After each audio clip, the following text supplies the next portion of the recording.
Skandal pemerasan polisi di DWP 2024 dari tes urin berujung miliaran rupiah raib. Sebuah skandal memalukan mengguncang institusi kepolisian Indonesia. Dugaan pemerasan yang dilakukan oleh sejumlah oknum polisi terhadap warga negara Malaysia yang menghadiri Festival Musik Jakarta Warehouse Project DWP 2024 berbuntut panjang. Dampaknya, Direktur Reserse Narkoba Polda Metro Jaya, Kombes Donald Penjang Simanjuntak, dimutasi dari jabatannya. Peristiwa ini tidak hanya mencoreng citra kepolisian di mata publik, tetapi juga menuai sorotan tajam dari media internasional dan memicu reaksi keras dari berbagai pihak, termasuk Dewan Perwakilan Rakyat DPR RI. DWP yang seharusnya menjadi ajang hiburan dan perayaan musik, berubah menjadi mimpi buruk bagi sejumlah warga negara Malaysia. Berdasarkan laporan yang beredar, sekitar 45 WN Malaysia diduga menjadi korban pemerasan oleh oknum polisi yang bertugas mengamankan acara tersebut. Modus yang digunakan terbilang licik. Para korban awalnya diminta untuk menjalani tes urin dengan dalih pemeriksaan narkoba. Namun, setelah hasil tes keluar dan menunjukkan negatif, oknum polisi tersebut justru meminta sejumlah uang dengan ancaman penahanan jika tidak dipenuhi. Jumlah uang yang diperas pun tidak main-main. Totalnya mencapai 2,5 miliar rupiah.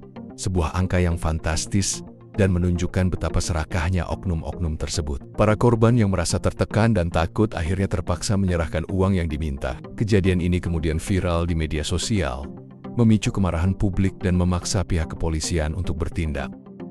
Sebagai respons atas skandal ini, Mabes Polri mengeluarkan surat telegram nomor 277613 atau KP.2024 tertanggal 29 Desember tahun 2024 yang berisi mutasi sejumlah perwira, salah satunya adalah Kombes Donald Penjang Simanjuntak. Ia dipindahkan menjadi analis kebijakan Madya bidang pembinaan masyarakat dan pemeliharaan keamanan Binmas Baharkam Polri. Posisi yang ditinggalkannya kemudian diisi oleh Kombes Ahmad David, yang sebelumnya menjabat sebagai penyidik tindak pidana Madya tingkat kedua Bareskrim Polri.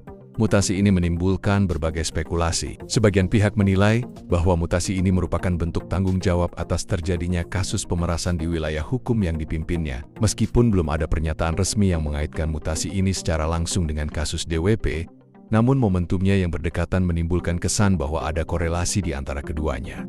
Divisi Profesi dan Pengamanan Propam Polri bergerak cepat untuk menindaklanjuti kasus ini. Sebanyak 18 oknum polisi yang diduga terlibat dalam pemerasan tersebut telah diamankan dan menjalani pemeriksaan intensif. Kadif Propam Polri, Irjen Abdul Karim, menegaskan bahwa pihaknya akan menindak tegas para pelaku sesuai dengan hukum yang berlaku. Mereka juga telah ditempatkan di tempat khusus Patsus di Propam Polri untuk memudahkan proses penyidikan. Propam Polri juga masih terus mendalami motif di balik aksi pemerasan ini. Pasalnya, para pelaku berasal dari satuan kerja yang berbeda, sehingga perlu diusut tuntas apakah ada koordinasi atau perintah dari atasan. Kasus pemerasan ini juga mendapat sorotan tajam dari DPR RI. Anggota Komisi Ketiga DPR RI, Abdullah, mengkritik keras tindakan oknum polisi tersebut dan mengingatkan agar pemeriksaan narkoba tidak disalahgunakan sebagai alat untuk memeras masyarakat. Ia menyoroti fakta bahwa bahkan korban yang sudah dinyatakan negatif narkoba pun tetap diperas, menunjukkan bahwa modus operandi yang digunakan sangat sistematis dan terorganisir. Abdullah juga mengapresiasi langkah cepat Propam Polri dalam menangani kasus ini. Namun ia menekankan bahwa sanksi yang diberikan harus tegas dan setimpal dengan perbuatan yang telah mencoreng citra kepolisian dan bangsa Indonesia di mata dunia. Ia bahkan menyerukan agar para pelaku dipecat dan diproses secara pidana, terutama bagi para atasan yang terbukti memberikan perintah pemerasan.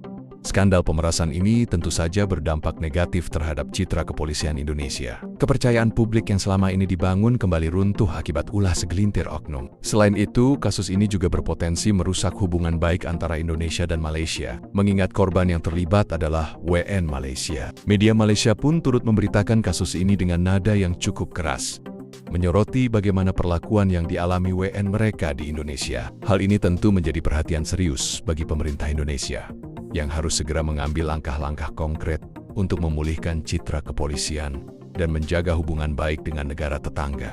Kasus pemerasan di DWP 2024 ini bukanlah kejadian yang berdiri sendiri. Ini merupakan sebuah indikasi dari permasalahan yang lebih dalam di tubuh kepolisian, yaitu masih adanya praktik korupsi dan penyalahgunaan wewenang. Beberapa faktor yang diduga menjadi akar permasalahan antara lain.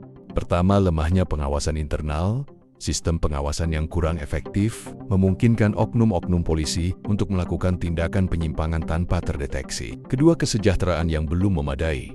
Meskipun pemerintah telah berupaya meningkatkan kesejahteraan anggota Polri, namun masih ada sebagian yang merasa kurang sehingga rentan terhadap tindakan korupsi. Ketiga, budaya impunitas. Adanya anggapan bahwa anggota Polri sulit dijerat hukum membuat sebagian oknum merasa kebal dan berani melakukan pelanggaran. Untuk mengatasi permasalahan ini, diperlukan solusi yang komprehensif dan berkelanjutan. Antara lain, pertama, penguatan pengawasan internal. Meningkatkan efektivitas pengawasan internal melalui sistem yang transparan dan akuntabel. Kedua, peningkatan kesejahteraan. Terus berupaya meningkatkan kesejahteraan anggota Polri agar mereka tidak tergoda untuk melakukan tindakan korupsi. Ketiga, penegakan hukum yang tegas. Menindak tegas setiap pelanggaran yang dilakukan oleh anggota Polri tanpa pandang bulu untuk memberikan efek jera. Keempat, reformasi mental dan budaya. Melakukan reformasi mental dan budaya di tubuh kepolisian untuk menanamkan nilai-nilai integritas dan profesionalisme.